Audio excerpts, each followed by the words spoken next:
my fiancé said. "The wedding is off unless you put your house, your car, and even your savings in my name." I calmly said I'd think about it. That night, I changed the locks and donated his wedding suit. He learned everything the next day, when he showed up for his fitting and a stranger was posing in his jacket. "The wedding is off unless you put the condo, the car, and your savings in my name." Samuel said it casually, like he was discussing dinner plans, not demanding I hand over everything I'd spent 10 years building. We were 3 months away from our October wedding. I'd already paid $35,000 in deposits. And the man I was supposed to marry had just turned our future into a hostage negotiation. I looked at him sitting across from me in my home office. My office in my condo that I'd bought 6 years ago without his help, and something inside me went completely cold. "Let me think about it," I said calmly.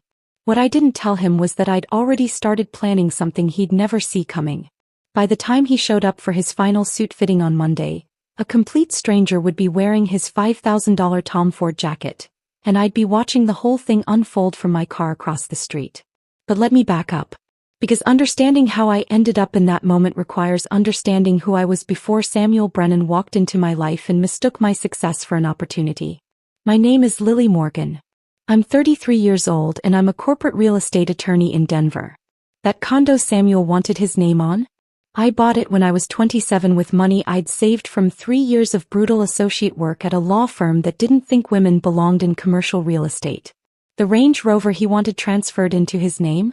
I paid cash for it at $38,000 I'd saved specifically for that purpose because I didn't want debt, didn't want payments, didn't want anyone to have leverage over something I needed. The savings account he wanted access to? That took a decade to build. 6 figures that represented every vacation I didn't take, every dinner out I skipped, every weekend I worked while my law school friends were living their lives.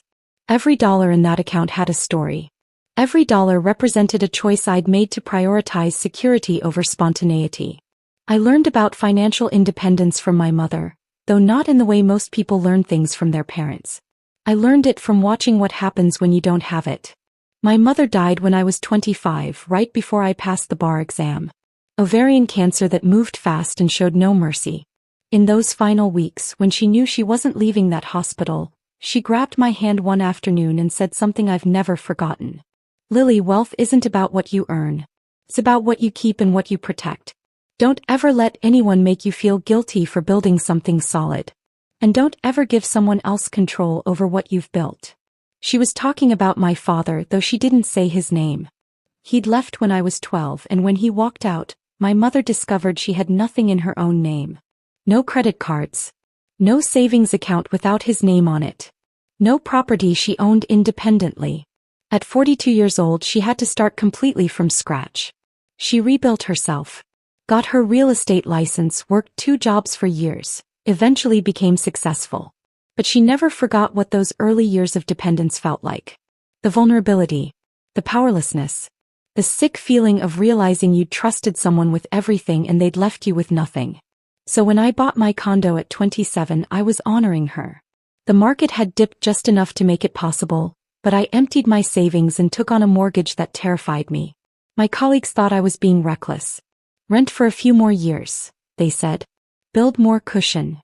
But I could hear my mother's voice in my head and I knew what I had to do. For the next 4 years I lived like a college student in a beautiful space. Cheap furniture from IKEA. No vacations. Cooking at home every night. Driving a 12-year-old Honda Civic I'd bought with cash from my first law firm bonus. Every raise, every bonus check, every tax refund went straight toward that mortgage principal. My best friend Rachel watched this entire process with a mixture of admiration and concern. We'd met in law school, bonded over being 2 of only 7 women in our corporate law program, and stayed close even as our paths diverged. She'd gone into public interest law, made a quarter of what I made, and seemed perfectly happy living with a roommate and 2 cats. "You're 30 years old and you haven't left Colorado in 4 years, she said one Sunday during our usual trail run. "You're missing your life." "I'm building my life," I corrected her. "There's a difference." When I made that final mortgage payment at 31, I sat alone in my condo and cried. Relief tears. Freedom tears. The kind of tears that come when you realize you've actually done something you weren't sure was possible. That condo was mine. Completely, totally mine. Every tile, every window, every square foot belonged to me because I'd earned it. Then I bought the Range Rover. Used 3 years old, but I paid the full $38,000 in cash. Rachel thought I was crazy again. Just finance it. Interest rates are low. But I didn't want payments. I didn't want debt. I wanted to know that if everything fell apart tomorrow, I had a home and a vehicle that no one could touch. By 32, I had that 6-figure savings account and a partnership track at one of Denver's most prestigious commercial real estate firms. I'd negotiated leases for major office buildings. I knew every zoning regulation in Denver County. Senior partners called me for advice. Clients requested me specifically. But I was also lonely in a way I didn't admit to anyone. I'd come home every night to that beautiful empty condo and wonder if I'd made the wrong choices. All my college friends were married or engaged. They posted pictures of vacations and anniversaries and shared lives. I had property and professional respect and financial security. But I didn't have anyone to share it with. That's the state I was in when I met Samuel Brennan 18 months ago at a charity gala for legal aid services. He was 35, charming, working in what he called finance consulting, which I later learned meant he advised startups on funding strategies, though none of his clients ever seemed to actually secure funding. But those first months felt effortless. He'd show up at my office with coffee during late nights. He'd listen when I talked about difficult clients. He seemed genuinely impressed by my career, by what I'd built, by the fact that I owned property at 33. He made me feel like someone finally saw the work behind the success. Rachel was skeptical from the beginning. She'd pull me aside at brunch and say, "There's something performative about him. Watch how he talks about you around other people. It's always about what you have, not who you are." But I was tired of being alone. Tired of being the only single attorney at firm events. Tired of coming home to silence. So I ignored the small warning signs. The way Samuel always steered conversations toward my assets. How he'd casually mention our place or our car, when legally everything was mine. How he never offered to contribute equally to expenses but always had money for expensive clothes and electronics he didn't need. 10 months into dating he moved into my condo. His lease was ending, the conversation felt natural, and he started contributing $1,500 a month for utilities and groceries. Seemed fair. I owned the place outright, so he shouldn't have to pay what he'd pay in rent elsewhere. But things shifted within weeks. My minimalist aesthetic suddenly became cold and corporate. He started redecorating without asking, bringing home furniture I never wanted, inviting his friends over constantly for poker nights that left beer stains on my coffee table. Then came the comments about my career. How I worked too much. How his buddy's girlfriend was a yoga instructor with better work-life balance. How maybe I should consider estate planning instead of commercial real estate, something less stressful. Each comment felt small in isolation. But together they formed a pattern I was too close to see. 8 months ago I proposed to him. Yes, I got down on one knee at our favorite restaurant and presented a ring that cost 2 months of my salary. He cried, said yes, and immediately started posting photos with captions about being set for life and finding his forever home. Not forever person. Forever home. That should have registered as strange. But I was caught up in wedding planning, throwing myself into it with the same intensity one brought to major cases. My half of the expenses climbed to $35,000. Venue at the Botanic Gardens, photographer, caterer, florist, string quartet. Samuel would occasionally mention costs but never offered to split anything equally, and I told myself it was fine because I earned more. Rachel's skepticism intensified. She'd watch him at dinner parties, notice how he talked about our assets, when everything was legally mine, how conversations always circled back to my condo value or my savings rather than my actual achievements. "He's not in love with you," she said one night after too much wine. "He's in love with what you've built." I didn't want to hear it. I was 3 months away from not being alone anymore. 3 months away from having someone to come home to. 3 months away from finally having what everyone else seemed to have so easily. And then Samuel sat down in my home office and delivered his ultimatum. Transfer the condo. Transfer the car. Give him access to my savings. All of it or the wedding was off. I looked at him across my desk. The desk I'd bought with my first bonus, in the office I'd created in the condo I'd purchased alone, and something crystallized. He didn't want to build a life with me. He wanted to take possession of the life I'd already built. And he was using our wedding, our relationship, our supposed future together as leverage to make it happen. Let me think about it, I said, keeping my voice steady. He stood up, confident he'd won.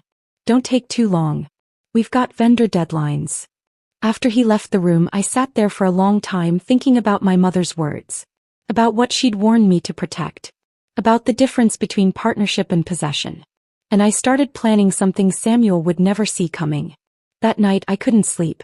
I lay in bed staring at the ceiling, replaying Samuel's words in my head. Not just the ultimatum itself, but the way he'd delivered it. The casual tone, like he was asking me to pick up groceries. The prepared quality of his speech, like he'd rehearsed it multiple times. The immediate escalation to threats when I didn't agree instantly. This wasn't spontaneous. This was calculated. Sunday morning I met Rachel for our usual trail run at Washington Park. We'd been doing this same route every Sunday for 5 years. 7 miles that took us around the reservoir twice. Usually we talked about work, about cases, about nothing important. Today I unloaded everything before we'd even finished the first mile. Rachel stopped mid-stride, hands on her knees, breathing hard. But it wasn't from exertion. Say that again. He wants what? The condo. Her. Access to my savings.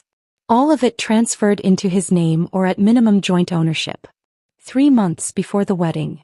She straightened up and her expression shifted into something I'd rarely seen. Pure anger. Lily, that's not a partnership request. That's a heist with a ceremony attached. He's making it sound reasonable. Like I'm being paranoid for hesitating. Of course he is. Rachel grabbed my shoulders, forcing me to look at her. My sister went through this exact thing 6 years ago. Her ex wanted his name on her car and condo to prove she trusted him. She did it because she loved him and didn't want him to feel like she was holding back. 2 years later, during the divorce, she had to buy him out of assets he never contributed a single cent toward. He walked away with $80,000 of her equity while she struggled to refinance everything back into her own name. I felt something cold settling in my chest. Rachel, I don't know what to do. You call a lawyer. Today. Not a wedding planner, not a therapist. A lawyer who specializes in asset protection. And you don't tell Samuel you're doing it. We finished the run in silence, but my mind was racing the entire time. By the time I got home, Samuel had left for one of his networking coffee meetings that never seemed to result in actual work. I showered, changed, and made a phone call I never thought I'd be making 3 months before my wedding. Monday morning at 9, I called Jonathan Hastings. He was a family law partner at my firm, 62 years old, with a reputation for being brilliant and brutally honest. We'd worked together on a few cases where real estate intersected with divorce proceedings, and I'd always respected his perspective. Lily, this is unexpected, he said when his assistant put me through. What can I do for you? I explained the situation as clinically as possible, keeping emotion out of it, presenting it like a case file. The ultimatum. The timing. The specific assets Samuel wanted access to. The way he'd framed my hesitation as a character flaw. The silence on the other end lasted so long I thought the call had dropped. Jonathan. I'm here. His voice had changed, taken on a weariness that made him sound every one of his 62 years. Lily, I've been practicing family law for 30 years. I've seen this scenario play out more times than I can count, and it never ends well for the person with assets. So what does that mean legally? It means if you transfer these assets before marriage, you're making a gift with zero legal protection. Something happens and you break up, you have no recourse to get them back. After marriage, they become marital property, which means in a divorce they'd be split. Either way, you're massively exposed. I felt my attorney brain kick in, the part of me that could analyze situations without emotion. What about the timing? Does that matter? The timing is the biggest red flag here. Jonathan's voice got firmer. An ultimatum 3 months before a wedding, after you've already paid deposits and made commitments? That's not love talking, Lily. That's strategy. That's someone who knows exactly what they're doing and is using your emotional investment and financial sunk costs as leverage. The words landed like a physical blow. What should I do? Tell him you want to consult a financial planner before making any decisions about asset transfer. Watch his reaction carefully. If he's a legitimate partner who wants what's best for both of you, he'll understand due diligence. If he's not, he'll escalate the pressure and make you feel guilty for being cautious. We talked for another 20 minutes. Jonathan asked detailed questions about Samuel's financial situation, his contributions to household expenses, his work history. With each answer, I could hear the concern growing in Jonathan's voice. "One more thing," he said before we hung up. "Document everything from this point forward. Keep records of conversations, texts, financial contributions. If this goes sideways, you'll need proof of what actually happened versus what he might claim happened." I spent the rest of Monday in a dissociative state I recognized from particularly stressful cases. Physically present, going through motions, but emotionally somewhere else entirely. I showed up to meetings. I reviewed contracts.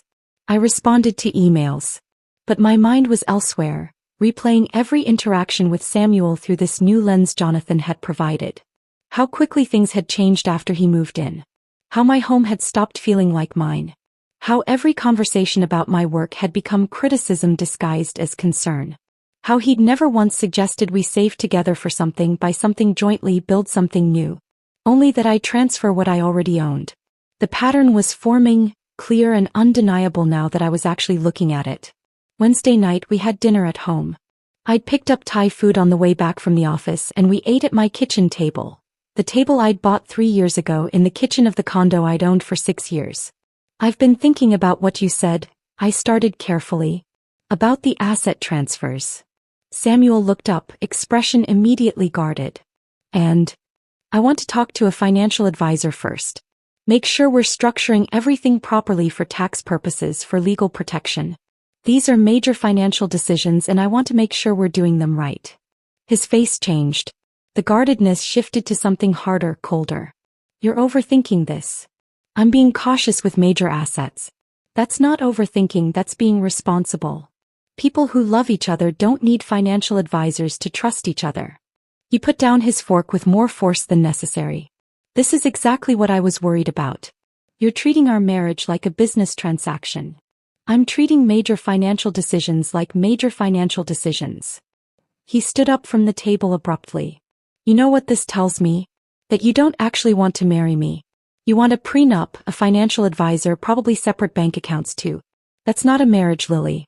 That's a business arrangement where you keep all the power and I'm just some accessory to your success." "Samuel, that's not what I'm saying. You're making this complicated because you can't handle the idea of actually sharing your life with someone. You built this fortress of assets and success and you don't actually want to let anyone in. You want a partner you can control, not an equal." He grabbed his keys and wallet. "I'm going to stay at Marcus's place for a few days. Maybe you'll figure out what you actually want. Because right now it's pretty clear you want a wedding more than a marriage." The door closed behind him, not quite a slam but close enough. I sat at that table for a long time after he left, food getting cold, mind cycling through everything he'd just said. The way he'd twisted my reasonable request into a character assassination. How he'd made me feel guilty for wanting to protect assets I'd built before he existed in my life. How quickly he'd escalated from conversation to abandonment. My phone buzzed. A text from Samuel, "Staying at Marcus's tonight. Need space to think about whether we're actually ready for this." Then another, "It hurts that you don't trust me enough to build a real partnership." And another, "I thought you were different. Guess I was wrong." Each message was designed to make me feel guilty, to make me question my judgment, to make me reach out and apologize for having boundaries.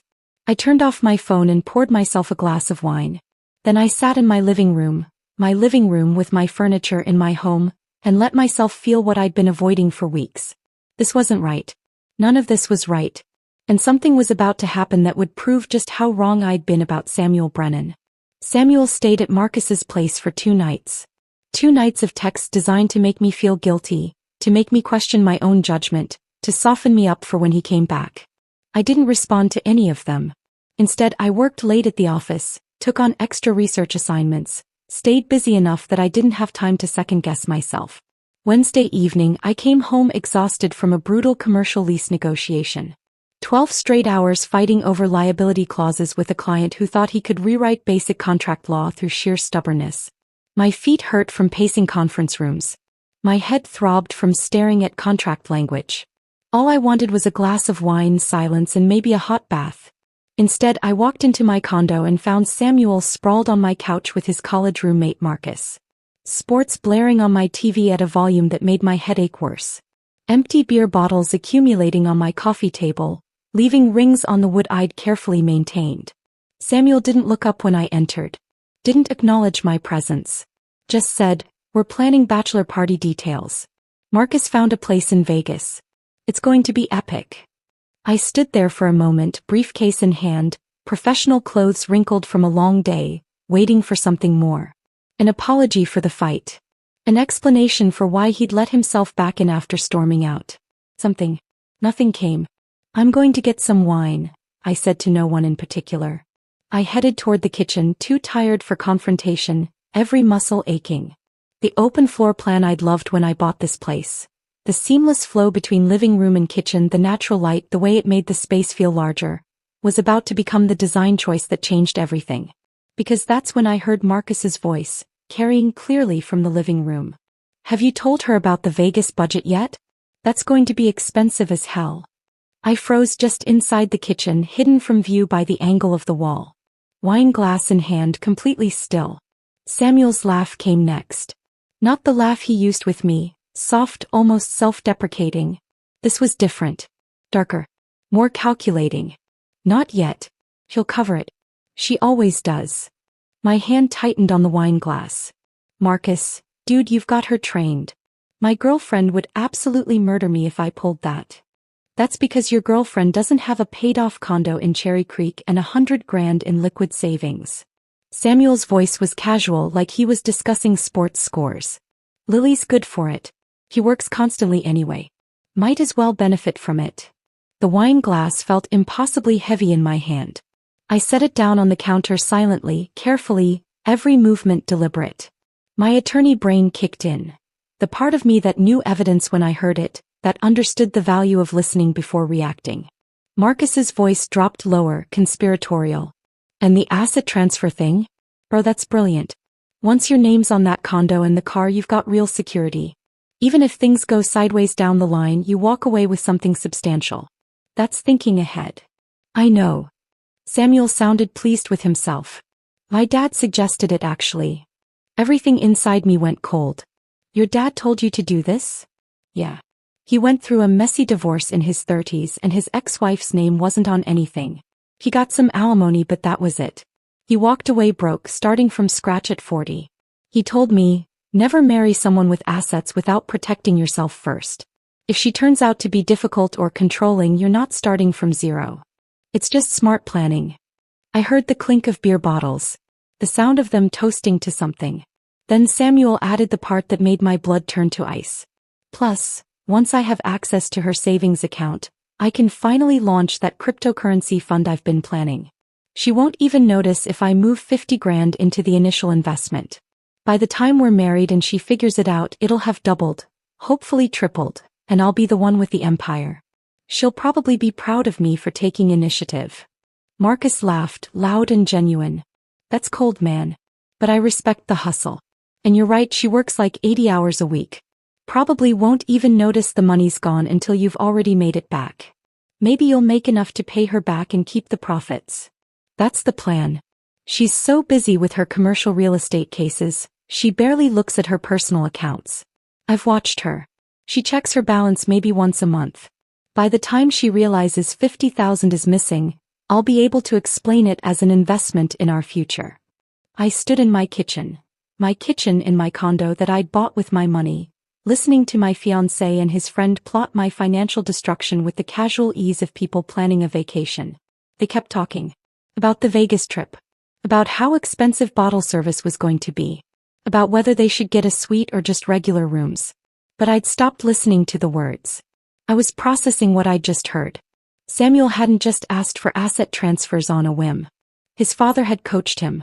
Had given him a strategy based on his own divorce experience. This was premeditated. Calculated. A plan that had been forming since before Samuel even moved into my condo. And the cryptocurrency scheme, he'd already decided to steal $50,000 from my savings. Not borrow. Not ask permission for. Phil. He'd been watching my banking habits, timing his access request for when he could drain my account without immediate detection. The word difficult kept echoing in my head. His father had warned him I might turn out to be difficult, or controlling. Which apparently meant objecting to financial exploitation. Standing up for myself. Protecting what I'd built. I forced myself to move. Walked back through the living room like I'd heard nothing. Both of them looked up briefly, then went back to their conversation about Vegas hotels. Samuel gave me a smile that would have seemed warm if I hadn't just heard what I'd heard. Long day? He asked, almost concerned. Brutal, I managed. I'm going to take a shower. I went to my bedroom in my condo, and closed the door. Sat on the edge of my bed feeling like someone had just handed me architectural plans for my own destruction. He'd drawn it all out. The asset transfer to secure his position. The savings drain for his cryptocurrency dreams. The entire blueprint of how Samuel Brennan planned to dismantle everything Lily Morgan had built.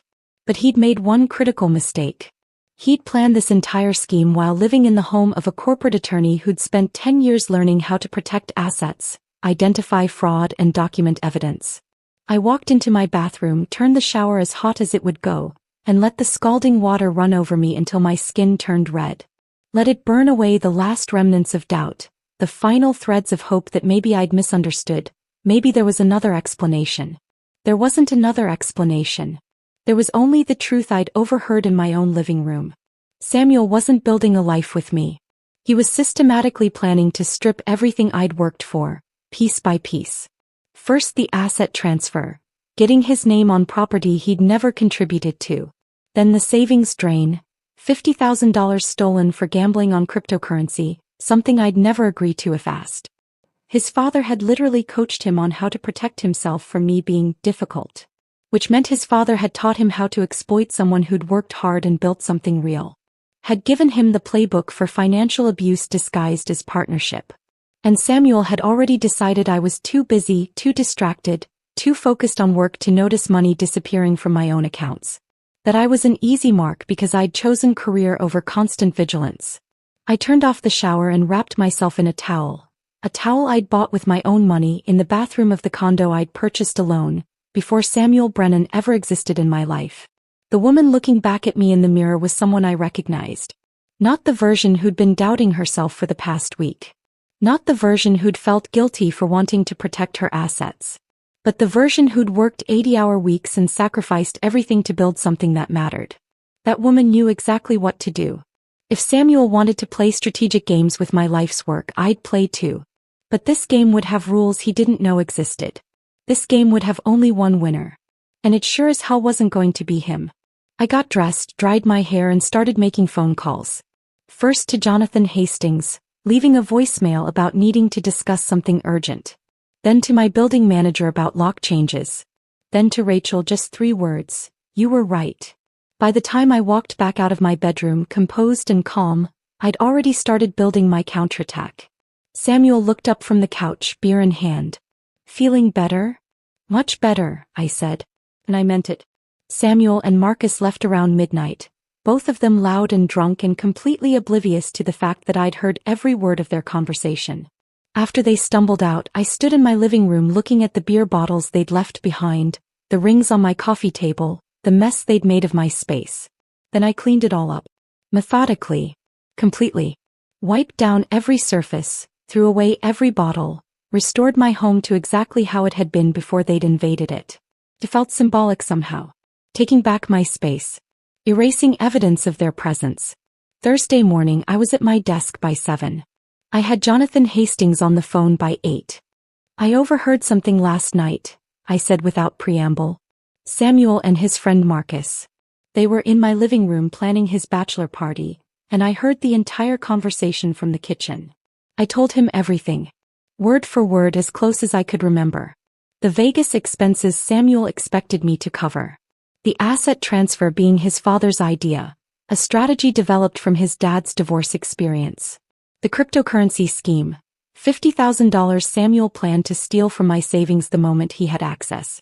The silence on Jonathan's end lasted so long I checked my phone to make sure the call hadn't dropped. "Jonathan.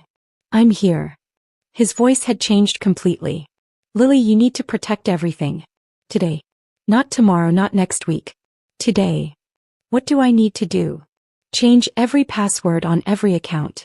Bank accounts, investment accounts, credit cards, everything. Change every security question. If he has visibility into any accounts, even just knowing the login information, remove his access immediately. Then change your locks. All of them. Entrance, deadbolts, garage access, every single lock in that condo. My pen was moving across paper, taking notes the way I'd been trained in law school. What about documentation? Write down everything you remember from that conversation while it's fresh. Exact quotes if possible, close paraphrases if not. Note the time, the location, who was present. Create a spreadsheet of what you owned before Samuel versus what you purchased together. I'm guessing that's going to be heavily weighted toward your assets. Take photographs of every room showing your property. Back everything up to encrypted cloud storage and send copies to me and to someone you trust completely. Rachel. Perfect. Do all of this today. If this escalates to legal action, and I think it might based on what you've told me, you'll need proof this was calculated fraud, not just a relationship dispute. I was already opening my laptop, pulling up my banking website. The locks are going to be expensive. I don't care if they cost $5,000. Change them today. He has keys to your condo and he's planning to drain your savings. You cannot let him have physical access to your space while you're protecting your accounts. By 9, I'd changed every password on every financial account I had. By 10, I'd updated all security questions to answers Samuel would never guess, replacing my mother's maiden name with obscure references only I would know, changing my first pet's name to a randomly generated phrase, creating layers of security that would take a determined hacker to break through. At 11, I called my building's property manager, a woman named Patricia who'd always been efficient and professional. Patricia, I need to change all the locks in my unit. Today if possible, tomorrow at the latest. Oh. Pause. Is everything okay, Lily? I'm ending my engagement. My fiancé has keys and I need them to stop working immediately. Her voice shifted, became warmer. I understand completely. Let me call our locksmith. With the smart lock system you have, it's going to run about $1,200 for everything. Entrance, deadbolt, garage access codes. That's fine. Can they do it tomorrow? I'll make it a priority. Will you be home? No, but I'll give you authorization to let them in. Just please make sure it happens before end of day Friday. Consider it done. And Lily? I'm sorry you're going through this. After I hung up, I opened a new spreadsheet and started documenting everything. One column for items I'd owned before Samuel moved in. Another for items we'd purchased together. The condo, 100% mine, purchased 6 years ago, mortgage paid off 2 years ago. The Range Rover, 100% mine, purchased 3 years ago with cash. Furniture, approximately 95% mine, accumulated over 6 years. Joint purchases, one high-end coffee maker, approximately $400. A set of cookware I never used, around $300. Decorative pillows for the couch, maybe $200. A smart TV he'd insisted we needed, $600. Total joint purchases, $1,500 out of an estimated $250,000 in assets within the condo. I created another spreadsheet tracking Samuel's financial contributions since he moved in. $1,500 monthly for 10 months. $15,000 total. Utilities, groceries, nothing toward the mortgage that no longer existed, nothing toward property taxes or HOA fees, nothing toward the actual ownership of anything. Then I went room by room with my phone, photographing everything. Every angle of every room. The furniture, the art, the appliances, the flooring, the fixtures. Creating a visual record of what existed in my space before I removed Samuel from it.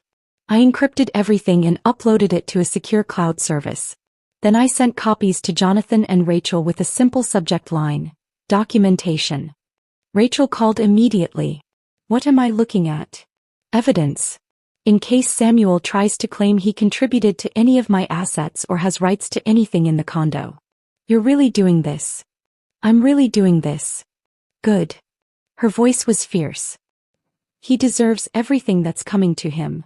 Friday afternoon, while Samuel was supposedly at work, coffee meetings that never resulted in actual employment, I made a call that felt both petty and absolutely justified.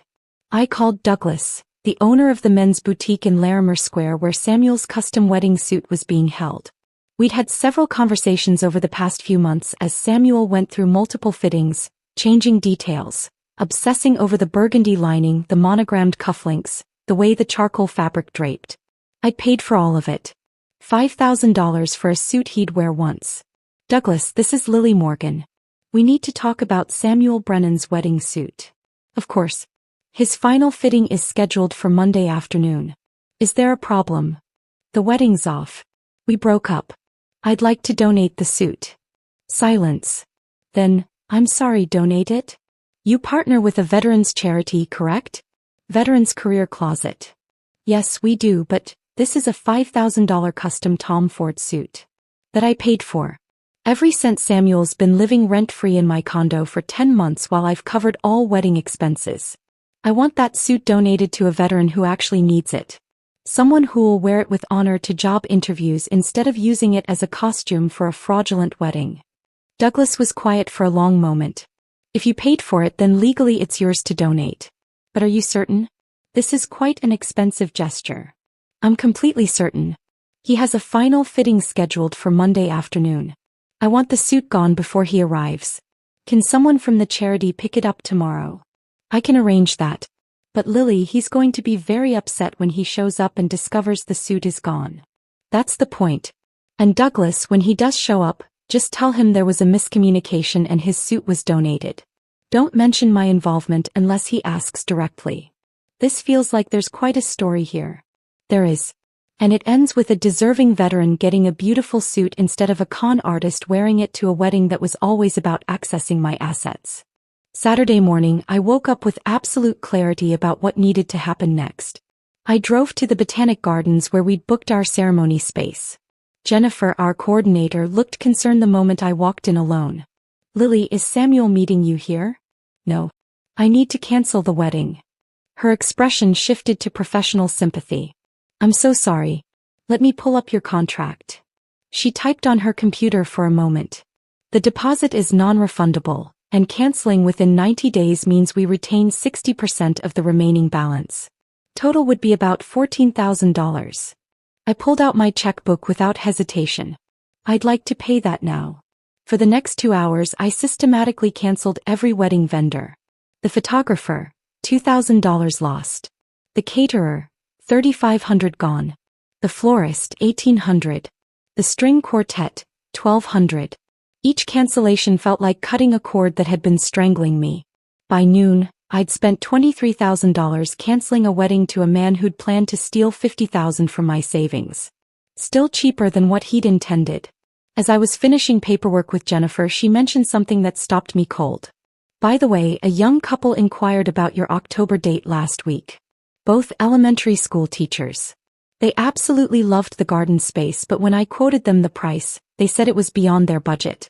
The bride actually cried. It was heartbreaking. Something shifted in my chest. What would make it affordable for them? Jennifer calculated quickly. If someone covered about $8,000 of the venue cost, they could probably manage the rest with their savings. My hand was shaking slightly as I wrote another check. Apply this to their booking. Anonymous donor. Tell them someone wanted them to have a beautiful wedding day. Jennifer's eyes filled with tears. You're going through a breakup and you're paying for complete strangers to get married? I'm paying for good people to have something beautiful. Samuel was going to use my money to fund cryptocurrency gambling. This feels infinitely better. Sunday morning, I packed all of Samuel's belongings. Every piece of clothing still hanging in my closet. Every expensive electronic device scattered throughout my space. His cryptocurrency magazines that now felt like evidence. His motivational business books about manifesting wealth and attracting abundance. Every physical trace of him. I labeled each box clearly and stacked them in my assigned parking space in the garage. Then I sat down at my kitchen table and drafted a text message. I wrote it 17 different times before I got the words exactly right. Samuel, I've thought carefully about your proposal regarding asset transfer. You're right. We need to be on the same page about this marriage. I've realized we have fundamentally different definitions of partnership. You see assets to acquire and exploit. I see a life's work to protect. I've canceled the wedding and all vendors. Your belongings are boxed in parking space 23. I've changed all locks and access codes. Collect your things by Monday noon, after which everything will be donated. I wish you clarity about what partnership actually means. I read it one final time. Then I hit send, powered off my phone completely and called Rachel. Pack a bag. We're going to Breckenridge for the weekend. Right now. Right now. We stayed in a small cabin in the mountains. Hiked trails where the aspen trees were just starting to turn gold. Drank wine by a fireplace. Talked about everything except Samuel. Rachel kept watching me with concern. You're weirdly calm about this. I'm not calm, I said. I'm free. There's a difference. Sunday evening, Rachel and I drove back from Breckenridge as the sun was setting behind the mountains. The entire weekend my phone had been off. Powered down completely. For 48 hours, I'd existed in a space where Samuel Brennan and his schemes didn't exist. Now, sitting in Rachel's car as we pulled into Denver, I held the phone in my hand, finger hovering over the power button. You don't have to turn it on yet, Rachel said quietly. I do. I need to see how bad it is. I pressed the button and watched the screen light up. It took a full 30 seconds for all the notifications to load. 87 missed calls. 62 text messages. 15 voicemails. Jesus, Rachel breathed, glancing at my screen. He completely lost it. I started reading through the texts, watching Samuel's mental state deteriorate in real time through his messages. They'd started arriving within an hour of my text on Sunday morning. First came confusion. What are you talking about? Is this a joke? Call me immediately. Then more urgent confusion. Lily, I just tried my key and it doesn't work. What's going on? Call me now. Then panic. I went to the garage and all my stuff is in boxes. Please tell me this is some kind of test. Please call me. We need to talk. Then anger started bleeding through. You can't just cancel our wedding without discussing it. We paid deposits together. This is insane. We hadn't paid deposits together. I'd paid every single one. The messages continued, timestamps showing he'd been texting every 20 to 30 minutes for hours. Everyone's asking me what happened. What am I supposed to tell them? That you went crazy. You're making the biggest mistake of your life. We're supposed to be partners. I can't believe you're doing this over text. After everything we've been through. Then the rage fully emerged. You know what? Everyone's going to know what kind of person you really are. Controlling. Incapable of trust. You're going to die alone in that condo you care about more than actual human beings. I gave up everything for you. Moved into your place. Dealt with your insane work hours. Put up with your controlling behavior. And this is how you repay me. Rachel was reading over my shoulder. Put up with your controlling behavior? Is he serious? Keep reading, I said. It gets worse. The bargaining phase started around midnight Sunday. Lily, I'm sorry. I shouldn't have said those things. Please let's just talk. Face to face. We can work through this. Forget the asset thing. Let's just talk about a prenup instead. Would that make you feel better? I'll sign whatever you want. Please don't throw away what we have over money. I love you, not your condo or your car. Please just call me. Then his father's voicemail, which Rachel insisted on listening to after I described it. I put it on speaker. His father's voice was cold, controlled rage. Ms. Morgan, this is Richard Brennan, Samuel's father. What you're doing is not only cruel, it's financial abuse. You manipulated my son, made him financially dependent on you, and now you're publicly abandoning him to humiliate him. You will fix this situation immediately, or you will face serious consequences. Legal consequences. I promise you that. Rachel's mouth fell open. His father literally coached him to steal your assets, and now you're the financial abuser? Projection is a hell of a thing. There were texts from Marcus too. You're a cold bitch for doing this over text. Samuel deserves better than a corporate shark with no heart. And from numbers I didn't recognize, Samuel's friends probably. I don't know what Samuel did, but you didn't have to humiliate him like this. Canceling a wedding 3 months out? That's brutal. I hope you're happy with yourself. I scrolled through them all, feeling nothing. No guilt, no second thoughts, no desire to respond or explain. Just a distant curiosity about how someone could be so completely delusional about their own behavior. Are you going to respond? Rachel asked. No. There's nothing to say. He knows what he did. His father knows what they planned. Responding would just give him an opening to manipulate me again. Monday morning I did something I'd been planning since Friday. Something that felt petty and perfect and absolutely necessary for my own sense of closure. I called in sick to work. The first sick day I'd taken in over a year. Then I drove to Larimer Square, parked across the street from Douglas's boutique and waited. Large coffee in hand. Sunglasses on despite the overcast Denver weather. Car positioned with a perfect view of the entrance. Samuel's final fitting was scheduled for 2 o'clock. I watched people walk past the boutique. Watched Douglas help other customers. Watched the normal rhythm of a Monday afternoon in downtown Denver. At exactly 2 o'clock, Samuel's Honda Civic pulled up to a parking meter in front of the shop. I sat up straighter, coffee halfway to my lips. He got out of the car with that confident stride I used to find attractive. Shoulders back, chin up like he was about to do something important. He was probably planning to use this fitting as a sympathy story later. My crazy ex canceled our wedding, but at least I'll look good in this suit eventually when I find someone better. He walked into the boutique. I checked my watch. 2:03.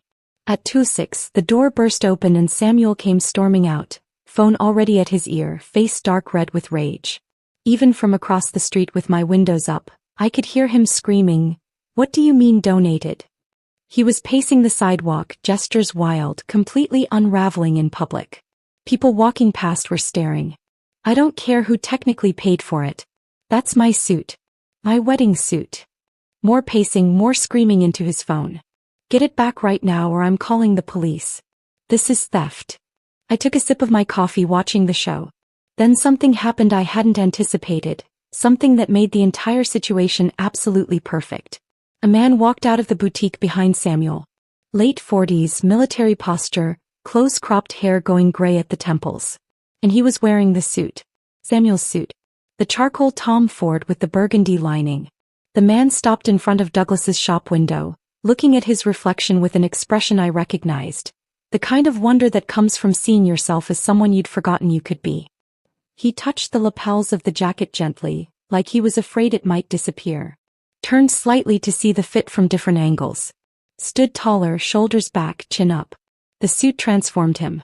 Douglas came out of the shop, walked over to the man, shook his hand warmly. Said something I couldn't hear that made the man smile. A real smile, genuine and grateful. That's when Samuel turned around and saw him. I watched his face go through the most remarkable transformation. Confusion first. Why is someone wearing a suit that looks exactly like mine? Then recognition. That is my suit. Then pure, incandescent rage. That's my suit, he screamed across the sidewalk. Several people stopped walking. A couple pulled out their phones, probably thinking they were about to witness a fight. Douglas stepped between Samuel and the veteran immediately, one hand up in a calming gesture. I couldn't hear everything but I caught fragments. Douglas's voice was calm, professional, completely in control. This suit was donated by the person who purchased it. Samuel's voice getting louder. I don't care about his interview. That's my wedding suit. Mine. The veteran, I caught Douglas saying Mr. Patterson, looked uncomfortable, started to say something. Douglas cut him off firmly. You absolutely will not give it back. The suit is yours. Earned and deserved. My phone started ringing. I looked down and saw Samuel's name on the screen. Looked back up and watched him across the street, phone pressed to his ear, staring at the boutique entrance like I might materialize if he willed it hard enough. I declined the call. Watched him look at his phone in disbelief, then dial again. Declined it again. He tried a third time. Then a fourth. Each time I watched his movements become more agitated, more frantic. Finally, he screamed at no one in particular. You can't do this. Ozzy. That suit cost $5,000. Douglas raised one eyebrow. I could see it clearly from across the street. That perfect expression of devastating calm. You're welcome to pursue legal action. However, Ms. Morgan provided extensive documentation proving she paid for the entire ensemble. You'll be suing the person who purchased it for donating their own property. I encourage you to consult an attorney about the likely outcome. The small crowd that had gathered was watching with open interest now. Someone was definitely filming. Samuel stood there, face red, fists clenched at his sides, looking between Douglas, Mr. Patterson in his suit and the people staring at him. Then he turned and stormed back to his Honda Civic. The 15-year-old car he'd been driving when we met, that had sat mostly unused in my garage for 10 months while he drove my Range Rover everywhere. He got in, slammed the door and peeled out of the parking spot so aggressively his tires squealed against the pavement. I watched him disappear down the street, then looked back at the boutique. Mr. Patterson was going back inside with Douglas, both of them talking, the veteran still touching the jacket like he couldn't quite believe it was real. I finished my coffee, started my car and drove home. The best part wasn't Samuel's public humiliation, though I'd be lying if I said that didn't feel satisfying. The best part was knowing that right now a good man was wearing that $5,000 suit. A man who would wear it with honor to a job interview, who would use it to rebuild his life, who deserved it infinitely more than Samuel ever had. Sometimes revenge isn't about destruction. Sometimes it's about making sure something beautiful ends up in the right hands. When I got back to my condo that afternoon, I felt lighter than I had in months. Watching Samuel unravel on that sidewalk, watching Mr. Patterson walk away in that suit with dignity and hope, it had been the closure I needed. But Samuel wasn't done. Not even close. By Tuesday morning, my phone was filling up with a different kind of message. Not from Samuel, but from mutual acquaintances, people from my building, even a few distant colleagues. The smear campaign had begun. Samuel's social media had transformed overnight into a performance of heartbreak. Cryptic posts appeared every few hours. Sometimes you discover someone's true colors when you ask them to treat you as an equal partner. Narcissists weaponize their success to control and discard people who genuinely love them. Financial abuse is real, and it's not always the man doing it to the woman. Each post got dozens of sympathetic comments. His friends piled on, adding their own observations about how I'd always seemed cold and never really fit with Samuel's warm energy. One of his college friends posted, "I always thought there was something off about her. Too focused on money, not enough on the relationship." Another, "Samuel dodged a bullet. Anyone who cancels a wedding over asset protection doesn't understand what marriage means." The narrative was carefully constructed and it was spreading. I was the controlling corporate shark who'd manipulated Samuel emotionally, made him financially dependent, then cruelly discarded him when he'd asked for basic respect and partnership. I'd stolen his wedding suit out of spite.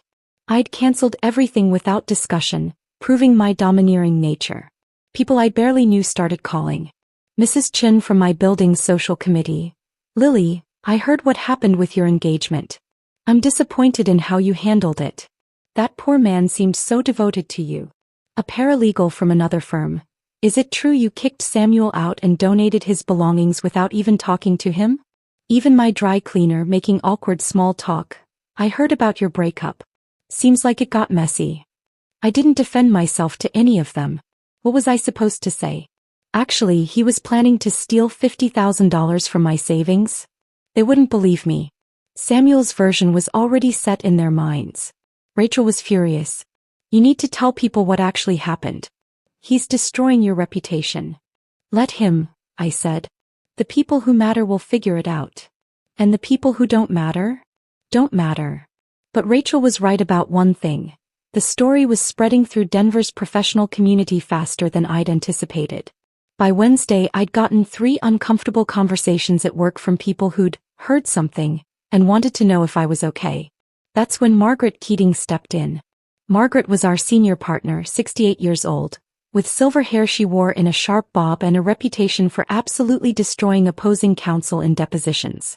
She'd been practicing family law for 4 decades, and she had exactly 0 patience for financial manipulation in relationships. Thursday afternoon she appeared in my office doorway. "Close your door," she said. I did. "I've been hearing things," Margaret said, settling into the chair across from my desk. "About you and your ex-fiancé. About how you supposedly abused him financially and stole his wedding suit." My stomach dropped. "Margaret, She held up one hand. "I'm not asking you to defend yourself. I'm telling you that I've already started correcting the record." "What?" "Last night at a bar association mixer, someone brought up your situation. Tried to paint you as some kind of monster. So I told them the truth." Margaret's expression was steel. "That Samuel Brennan tried to manipulate you into transferring your condo, car and 6-figure savings before marriage. That you overheard him planning to steal $50,000 for a cryptocurrency scheme. That you protected your assets and ended the engagement. That the suit donation was because you paid for it entirely while he lived rent-free for 10 months. I stared at her. You didn't have to do that. Yes, I did. I've spent 40 years watching women get financially exploited in marriages and divorces. I've seen it play out 100 different ways, and it always starts like this, with a man who sees a successful woman as an opportunity rather than a partner. She leaned forward. You did exactly the right thing, Lily. And I'm not going to sit quietly while some con artist and his enabling father try to destroy your reputation for protecting what you built. My throat felt tight. Thank you. Don't thank me. Just know that the story is shifting. People are starting to ask questions. And Samuel's version is falling apart under basic scrutiny. He was right. By the end of the week, people who'd initially been sympathetic to Samuel were calling to apologize. I'm so sorry, Lily. I didn't have the full story. I should have asked you directly instead of believing gossip. What he tried to do, that's horrible. I'm glad you got out. But the most unexpected call came 2 weeks after the boutique incident. My phone rang with a number I recognized. Marcus, Samuel's college roommate. The one who'd been in my living room discussing the asset transfer scheme. I almost didn't answer. But curiosity won. Lily, this is Marcus. Samuel's friend. Can we talk? Can I buy you coffee? Every instinct told me to decline. But something in his voice made me pause. Why? Because I need to apologize. And I need to tell you something about what's happening. We met at a coffee shop in Capitol Hill, neutral territory. Marcus looked uncomfortable the moment he sat down, like he was about to confess something he'd been carrying for too long. I need to apologize, he started. For my part in encouraging Samuel. For being in your living room that night talking about his plans like it was all some game. I stayed quiet, letting him continue. Samuel's telling everyone you're a monster.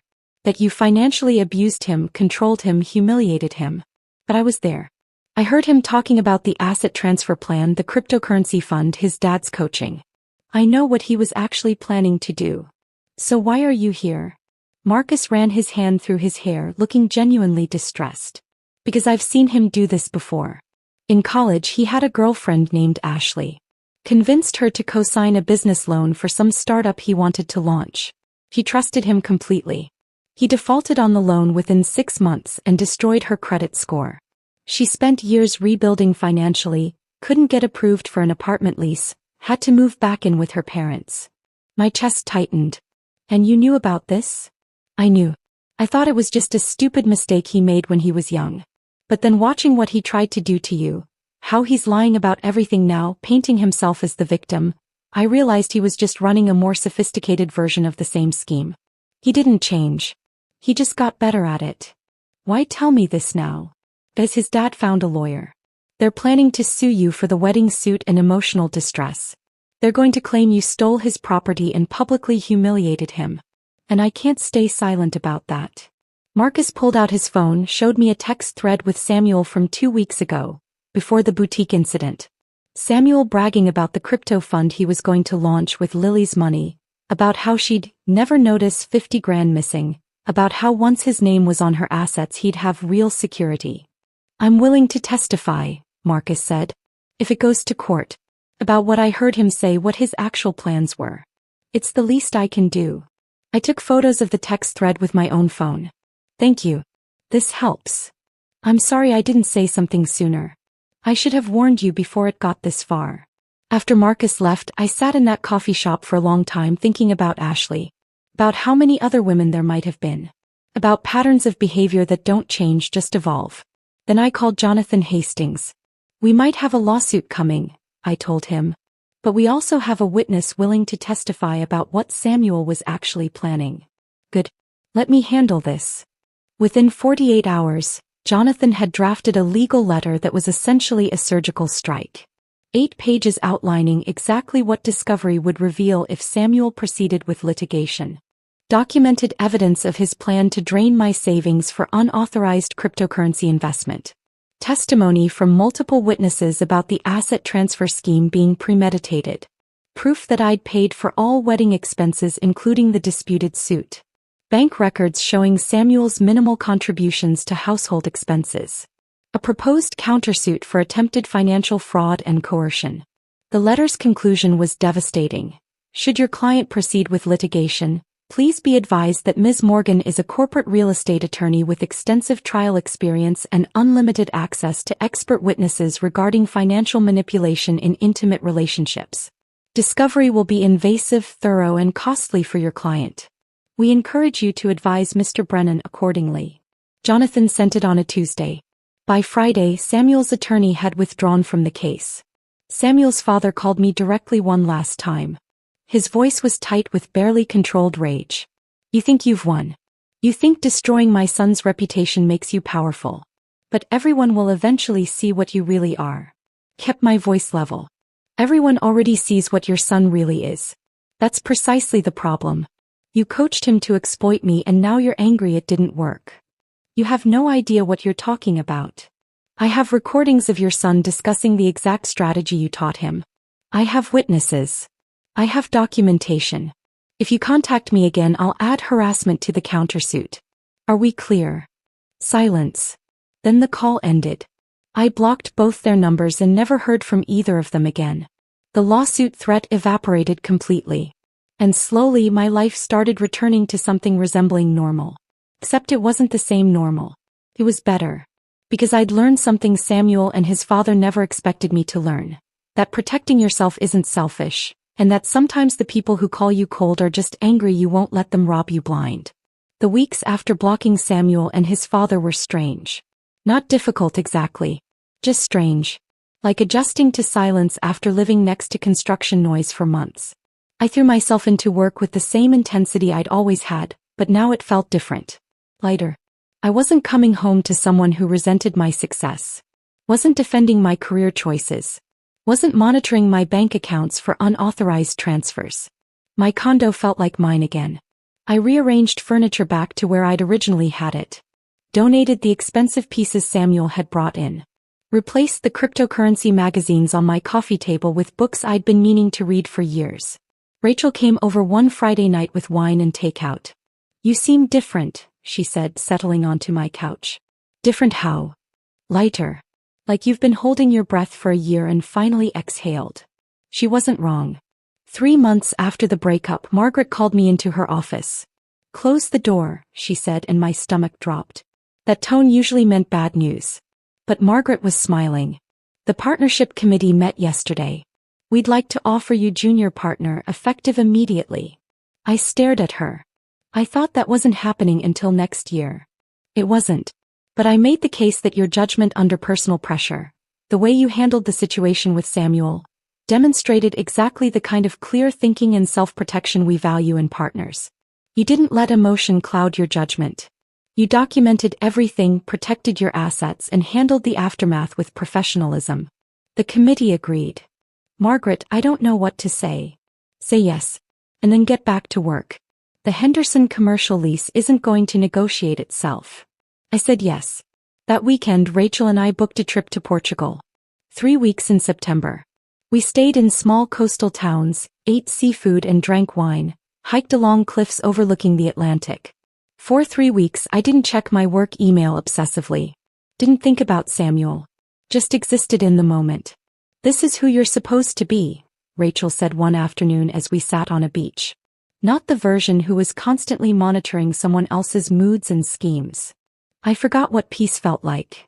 Don't forget again. When I got back to Denver, my condo felt even more like home. I'd missed it in a way I never had when Samuel was living there. Missed the quiet. Missed having space that was entirely my own. Then 6 months after canceling the wedding, something arrived that changed everything. A large envelope came to my office with Douglas's boutique return address. Inside was a note. Thought you should see this. And a card. The handwriting was careful, deliberate, like someone who didn't write by hand very often. The card had a simple design, just "thank you" on the front in elegant script. Inside the message read, Ms. Morgan, Mr. Douglas gave me your work address and said it would be okay to write to you. I'm James Patterson, the veteran who received the suit you donated. I wanted you to know what that gift meant to me. I got the corporate security job I interviewed for. The one I wore your suit to. I've been promoted twice in 6 months. I'm now managing security for an entire tech campus. But more than the job, that suit gave me something I'd lost. Confidence. Dignity. The feeling that I belonged in professional spaces again. I don't know what happened between you and whoever that suit was originally for, and it's not my business.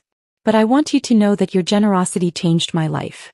I'm including a photo from my first day of work. I wanted you to see what your gift made possible. With deepest gratitude, James Patterson. The photo showed a man standing tall in front of a corporate building, wearing the charcoal Tom Ford suit with burgundy lining. The same suit Samuel had spent hours selecting, obsessing over every detail. But on James it looked different. It looked earned. He stood with his shoulders back, chin up, eyes clear. He looked like he belonged exactly where he was.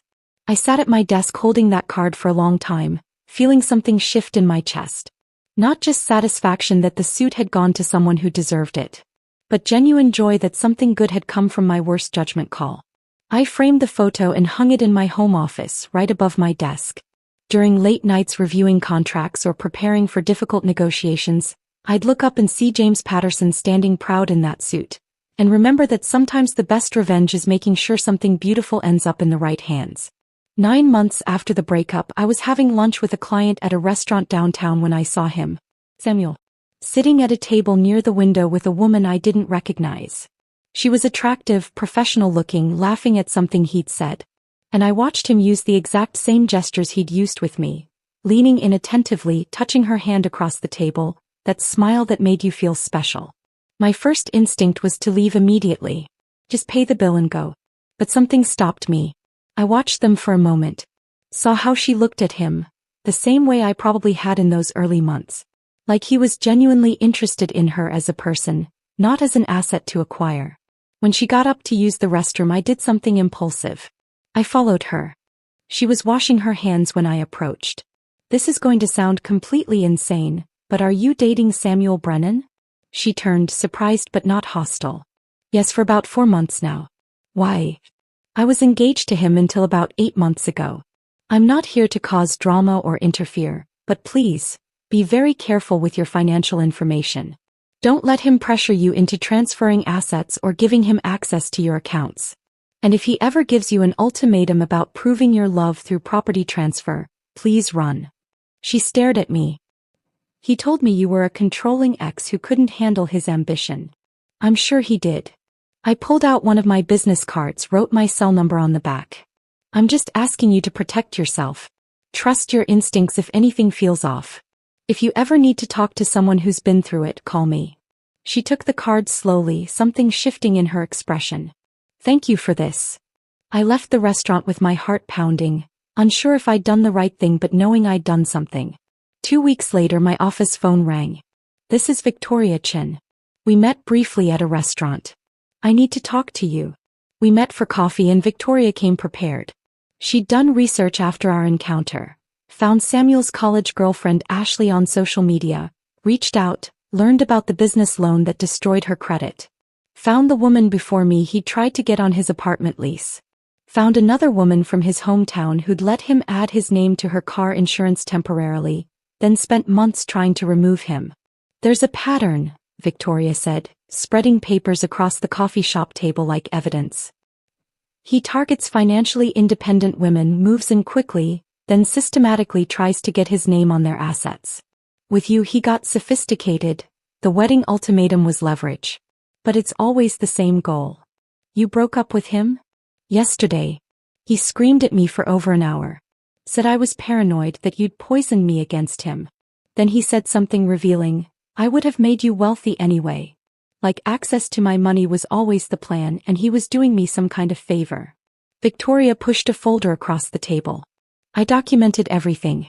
His attempts to get my banking information. Conversations about adding his name to my car title. Pressure to let him manage my investment accounts. If you ever need this for anything legal, it's yours. I took the folder feeling something like vindication. Not just for me but for Ashley and all the others. Thank you for warning me, Victoria said. You probably saved me from making a terrible mistake. Someone should have warned me. I'm just glad you listened. October arrived. The month that should have been my wedding. Rachel insisted we go to the Botanic Gardens on what would have been my wedding day. Trust me, she said when I protested. We arrived to find a wedding in progress. The young teachers I'd anonymously sponsored with the $8,000 venue contribution. The ceremony was simple, beautiful. The bride was crying during her vows, real tears, not performance tears. The groom held her hands like she was something precious and rare. Their friends and family filled the garden with genuine laughter and joy. Rachel and I watched from a distance, and something in my chest that had been tight for months finally loosened. "That's what it's supposed to look like," Rachel said quietly. "Yeah." Jennifer, the venue coordinator, spotted us and walked over. "Lily, I'd hoped you might come. The bride specifically asked me to thank you if I ever saw you." She said someone believing in their love when they couldn't afford to celebrate it properly meant more than the money. I watched the couple's first dance, and for the first time since the boutique incident, I cried. Not from sadness or regret, but from something like closure. My money had created actual joy instead of funding a fraudulent performance. And somehow that made everything worth it. Rachel and I left the Botanic Gardens as the sun was setting, the newlyweds still dancing with their guests under string lights I'd helped pay for. The whole drive home I felt something I hadn't expected. Not sadness that it wasn't my wedding, but genuine happiness that my money had created something real and beautiful. "You okay?" Rachel asked as we pulled up to my building. "Yeah. I really am." And I was. The weeks and months that followed blurred together in the best possible way. Not the exciting blur of crisis and drama, but the peaceful blur of a life finally running smoothly. Work consumed me, but in a healthy way this time. The junior partnership came with major clients. A tech company relocating their headquarters to Denver. A national retail chain renegotiating mall leases across the state. Complex cases that required my full attention and expertise. Margaret pulled me aside one afternoon. "You're different lately." "Different how?" "Sharper. More confident. Like you're not carrying extra weight anymore." He was right. Without Samuel's constant criticism, without monitoring my accounts for unauthorized transfers, without defending my career choices every evening, I had energy I'd forgotten existed. I mentored younger associates the way Margaret had mentored me. When a 26-year-old named Emily came to me worried about her boyfriend's sudden interest in her inheritance, I didn't hesitate. "Has he asked you to add his name to anything? Bank accounts? Property titles?" Emily nodded slowly. "He said it would show I trust him." "Don't do it. And if he makes it an ultimatum, that tells you everything you need to know about what he actually wants." A month later, Emily came back to thank me. She'd ended the relationship after her boyfriend escalated from requests to demands. "You probably saved me from making a huge mistake. Someone should have warned me earlier." "I'm just glad I can warn you." Rachel and I started hosting monthly dinners at my condo. Just single professional women sharing resources and support. An informal network where we could talk honestly about red flags, financial independence, and navigating dating while successful. At one dinner, a tax attorney named Michelle said something that stuck with me. "I used to think having money would make relationships easier. Turns out it just reveals who people really are faster." Everyone nodded. A year after canceling the wedding, Margaret called me into her office with news. "Samuel moved back to Phoenix. He's working at a car dealership now." "How do you know this?" "I have friends everywhere." She smiled. "Including one whose daughter is dating someone who works with Samuel's father.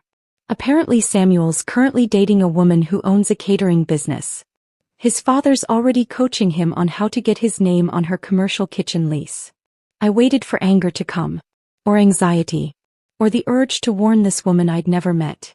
But I felt nothing except pity for her and hope she'd figure it out before it was too late. "I warned Victoria," I said. "I documented everything. His pattern is visible to anyone who looks. I can't save everyone from him, Margaret.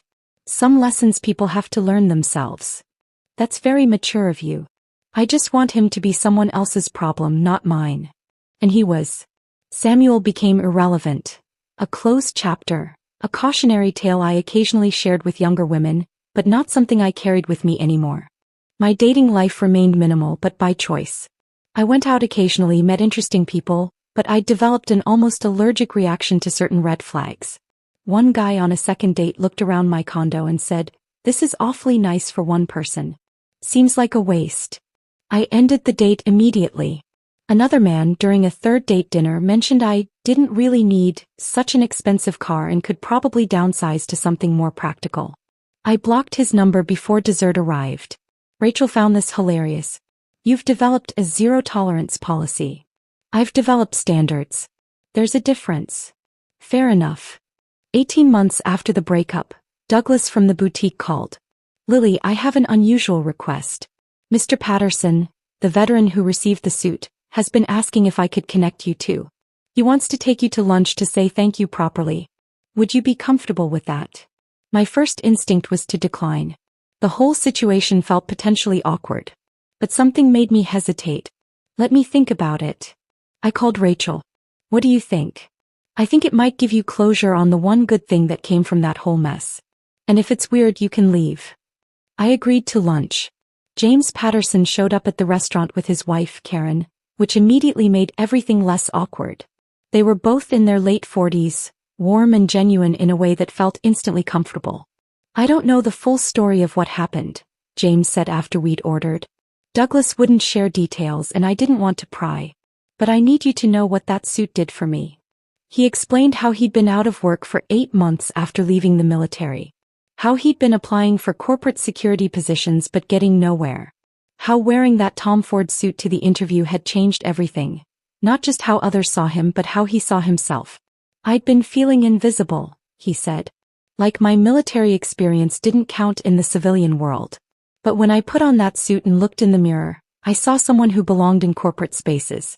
Someone professional. Someone valuable. Karen reached across the table and squeezed my hand. He came home that day and cried. Said a stranger had given him dignity when he was running out of hope. It wasn't just the job, James continued. Though I did get that position and I've been promoted twice since then. It was getting my confidence back. That suit became my interview uniform. Every important meeting, every promotion discussion, I wear it. It reminds me that I deserve to be there. We stayed for 3 hours talking about everything except Samuel. They told me about their daughter in college, about Karen's work as a teacher, about their plans to travel once she retired. Before we left, Karen said, I know this might sound strange, but we'd love to stay in touch. You gave James something precious when you didn't have to. That matters. They became real friends. The kind who invited me to their daughter's graduation, who texted me photos of their vacation, who genuinely cared about my life. James and Karen reminded me that good people existed. People who valued gifts without trying to manipulate the giver. 2 years after I changed those locks, I woke up on a random Tuesday morning and realized something had shifted. I made coffee in my kitchen, looking out at the Denver skyline through windows I'd chosen when I bought this place. The morning light hit the hardwood floors exactly right, creating patterns I'd noticed 1,000 times but somehow appreciated more deeply now. I hadn't thought about Samuel in weeks. Not with anger or regret or even curiosity. He'd simply become irrelevant. A person who used to exist in my life but didn't anymore. I looked around my condo. Every piece of furniture I'd chosen. Every bit of art I'd bought. The minimalist aesthetic that was mine, not compromised by someone else's preferences. The office where I worked late nights on cases I cared about. The bedroom where I slept soundly without worrying about someone plotting to drain my accounts. My Range Rover sat in the garage, paid off and well-maintained. My savings account had grown back past 6 figures, then kept growing. My career was exactly where I wanted it. Challenging work, respected colleagues, junior partner on track for senior partner in a few years. Most importantly, I'd learned to trust my instincts again. To hear those warning bells and actually listen instead of explaining them away. To recognize manipulation before it took root. To understand that protecting what I'd built wasn't selfish. It was essential. That morning, drinking coffee in my peaceful home, I finally understood what my mother had tried to teach me. Wealth isn't just about money. It's about dignity, boundaries, self-respect. The wisdom to recognize when someone wants to take rather than build. The courage to walk away from people who see you as an opportunity instead of a partner. I kept all of that. Protected all of that. Built a life that was entirely mine. And somewhere across town, James Patterson was probably getting ready for work. Putting on that charcoal Tom Ford suit with burgundy lining, standing a little taller because of it. Something good had come from my worst judgment call. I looked up at the framed photo above my desk. James on his first day of work, proud and confident and exactly where he belonged. Real revenge wasn't about destruction or humiliation or public spectacles. Real revenge was refusing to be the victim someone had planned for me to be. It was protecting what I'd built and moving forward without carrying manipulation as baggage. It was sleeping soundly every night knowing I'd chosen self-respect over social convenience. It was sitting in my own home, drinking my own coffee, living my own life, completely free from someone who'd seen me as assets to acquire instead of a person to love. That, as it turned out, was the sweetest revenge of all. I finished my coffee, got dressed for work, and left my condo with my head high. Samuel Brennan had tried to take everything I'd built. He said I kept it all. Every single piece. And I'd never felt more powerful in my life. If this story of protecting what you built had you hooked until the very end, smash that like button right now. My favorite part was when Samuel saw that veteran wearing his Tom Ford suit outside the boutique. What was your favorite moment? Drop it in the comments below. Don't miss more empowering stories like this. Subscribe and hit that notification bell so you never miss an upload.